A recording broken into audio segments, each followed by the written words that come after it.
जय परमेश्वर। देवता लोगों आज पेज नंबर 271 से आगे बढ़ रहा हूँ। साध अनोपदास लिखी किताब जगदीतकारणी। यह जगदीतकारणी जिसको श्री अनोपदास प्रिंटिंग प्रेस छावनी आरनपुरा में स्थापित प्रसिद्ध तारीख 17 अप्रैल सन 1909 जा रसास गुदी 12 सम्मत 1965। जय परमेश्वर। संसार के बच्चे बचने के लिए साध अनोपदास लिखी किताब जगदीतकारणी पढ़े। छावनी एरनपुरा शिवगंज मारवाड़ 3070 संपर्क के लिए 0297627302 और मोबाइल नंबर है दोस्तों 8905653801 पर संपर्क। जय परमेश्वर। पेज नंबर आज 271 से आगे बढ़ता हूँ। बड़े गौर से ख्याल करना मेरे भाइयों, मेरे संचार के लोग, क्योंकि बुरा तो करते हैं जादू से।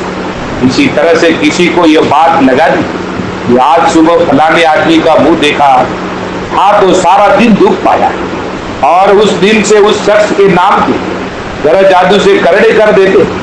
जिस शख्स ने उस फलाने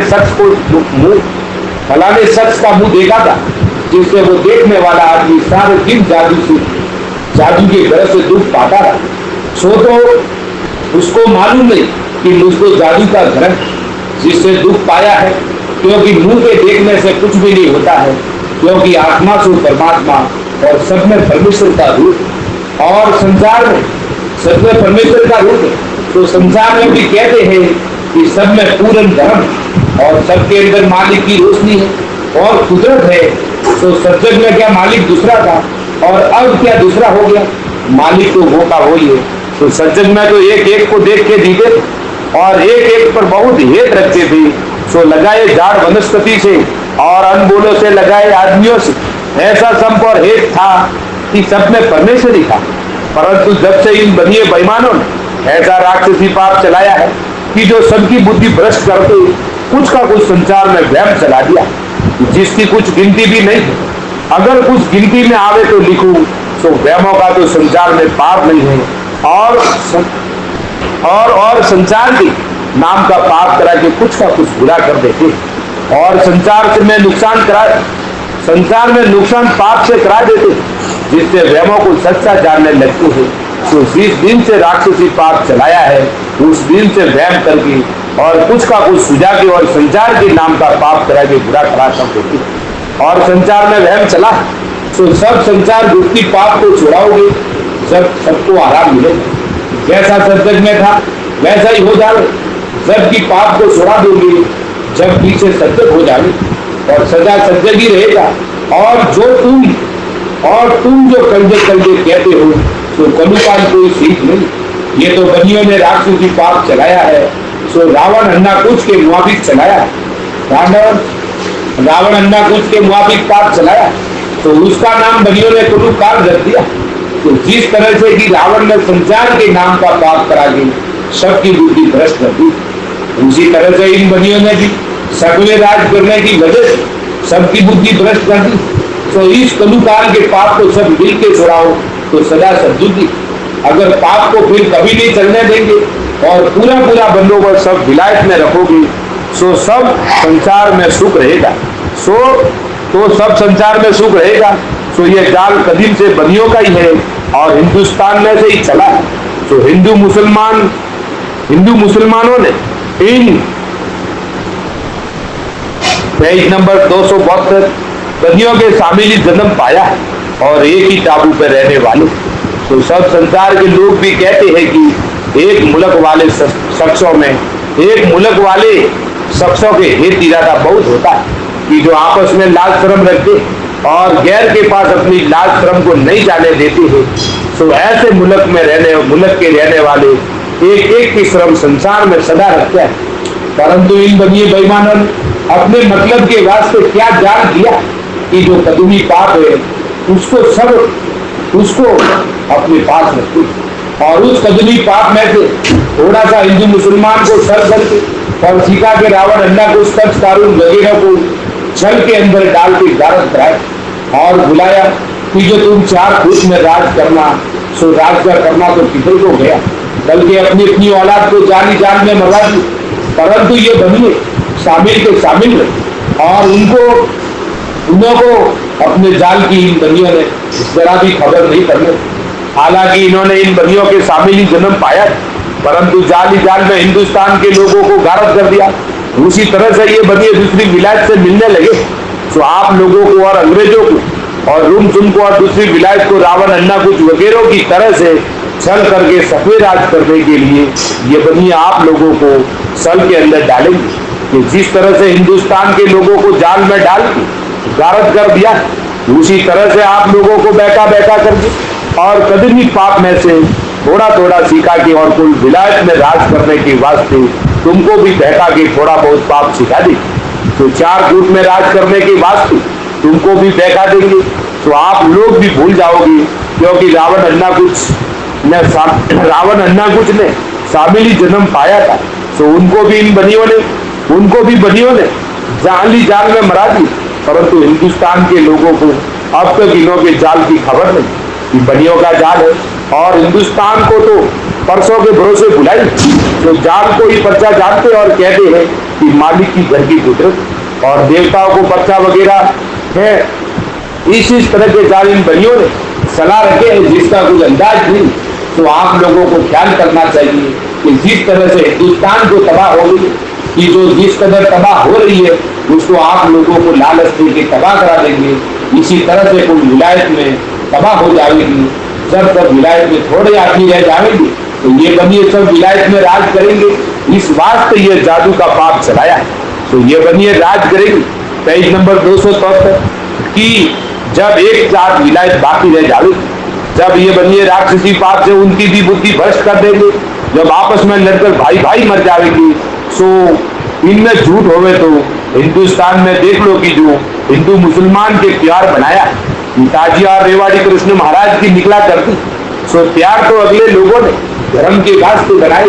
सो फकीरों को और साधु संतों को खाना खिलावे तो धर्म की बात है, और जो आपस में खाना खिलाया और जो आपस में खाना खिलाया पिलाया करे तो वो हेत इरादा है।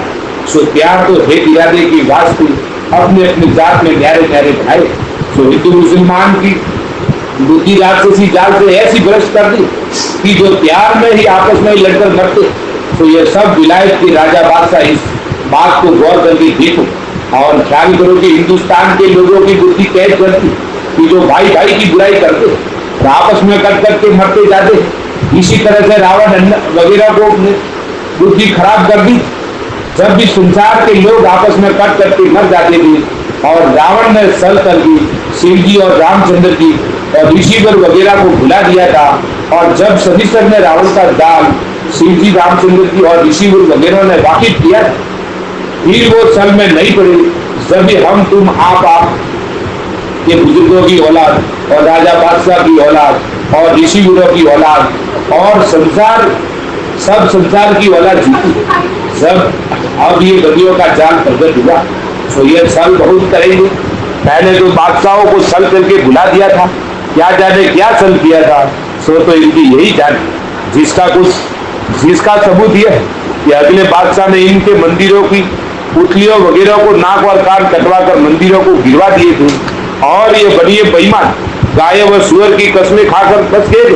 और उन बादशाहों को मरने के बाद फिर उन्होंने जादू सुला के उनकी बादशाह को और औलाद को गारत कर। सो ये हिंदुस्तान में देख लो, और पैसा वगैरह जो बादशाह ने उनसे लिया होगा वो भी फिर उनको गारत करके ले लिया होगा, और उनकी औलाद को बिल्कुल खराब कर दिया, और दुनिया को दिन दिन खराब करके कम करते जाते। क्योंकि पहले दुनिया में आदमी बहुत, जब रामचंद्र जी महाराज ने रावण का जाल मिटाने को लंका पर चढ़ाई की थी, उस वक्त तो फौज में 18 कदम आदमी और फौज में लड़ने वाले जवान आदमी गए होंगे, और बूढ़े डोकरे और औरत बच्चे पीछे रहे होंगे। Page number 274। सो ख्याल करो कि जिस वक्त आदमी कितने हो, और अब मर्दमशुमारी में देखो कि हिंदुस्तान में कितने आदमी, तो पहले से बहुत थोड़े, परंतु कोई भी ख्याल नहीं करते और बनिए अनेक तरह से संचार को भागते। और गुरु नानक ने अपनी पोथी में ऐसा लिखा कि इन काफिरों को एतबार कभी नहीं करना चाहिए। इन काफिरों का इन काफिरों का एतबार कभी नहीं करना चाहिए। ये इस कदर कस्में क्यों न खाए। जैसे कोई आदमी भरे हुए घी के कूप में हाथ गुजर दे और फिर हाथ को निकाल कर तिलों में घुसेड़ देवे तो घी के भरे हुए हाथ में बेशुमार तिल लग जाए। इस कदर कस्में खावे तभी काफिरों का एतबार न करना चाहिए। इसी तरह से कृष्ण महाराज के वक्त में संसार कंस राजा और हरनाकुश और कारुण वगैरह के सल में नहीं पड़ा, क्योंकि शनिश्चर जी कृष्ण महाराज और नरसिंह जी महाराज और गुरु नानक महाराज ने वाकिफ कर दिया था, इस वास्ते सल में नहीं पड़ी। इससे अपने अपने बुजुर्गों की औलाद बची। अगर सब संसार राक्षसों के सल में पड़ जाता तो कारक कर दे। इसी तरह से जो मेरे जीते की बनिए अपना साल दौड़े, मेरे जीते की बनिए अपना जाल छोड़ देवे तो बनिए भी उभर जाए। क्योंकि जैसे तुम संसार माई बाप की तरह से, उसी तरह से बनियों को भी माई बाप चाहता, परंतु ये बेईमान तुमको छल करके भुला देंगे, क्योंकि तुम लोगों को इनके जालों की खबर और मेरे को इन बनियों ने समामुख कल्पाया है, जैसे कि रावण ने शनिश्चर को कल्पाया था। इस वास्ते मुझको इनके जाल की मालूम। अगर इनको जाल छुड़ाना हो तो तुम लोगों से छल क्यों करे, परंतु ये तुमको छल करके भुला देगी और बात तुम्हारे मरने की तुम्हारी औलाद को गारज कर देंगे। मेरे को ये बहुत फिक्र है, क्योंकि मैं भी अकेला नहीं, मेरी भी जात गिराती है जिस कदर सागर की है। मैं भी कोई अकेला नहीं, क्योंकि हमारी तुम्हारी सबकी औलाद जादू से डूबती। इसलिए लिखता हूँ कि तुमका छल है और इसी वास्ते ये छल चलाया है कि सब विलायत को गारज करके ये कुलम की राज करेंगे।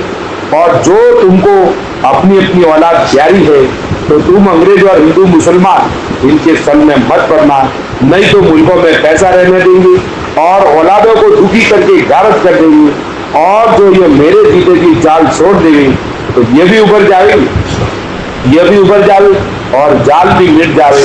और बार बार कहता हूँ कि हरगिज इनके सल में मत पड़ना, कि हमारी तुम्हारी जात और औलाद कायम रहे, साये कितना ही छल करे, परंतु जाल को छोड़ाना जो सुख प्राप्त हो। जय परमेश्वर। दोस्तों आज ये किताब पूरी हो गई है दोस्तों। 274 पेज पूरी, आज 3 पेज की रोज रिकॉर्डिंग आती थी दोस्तों, आज वो पूरी हो गई है। संपर्क के लिए दोस्तों 02976273024 और मोबाइल नंबर है दोस्तों 8905653801 पर संपर्क करें और गरीब में जगत इफ्तार भी पाए। जय परमेश्वर। दोस्तों कल और 1 नंबर पेज से चालू होगा साधनोपदास की किताब जगत इफ्तार। जय परमेश्वर।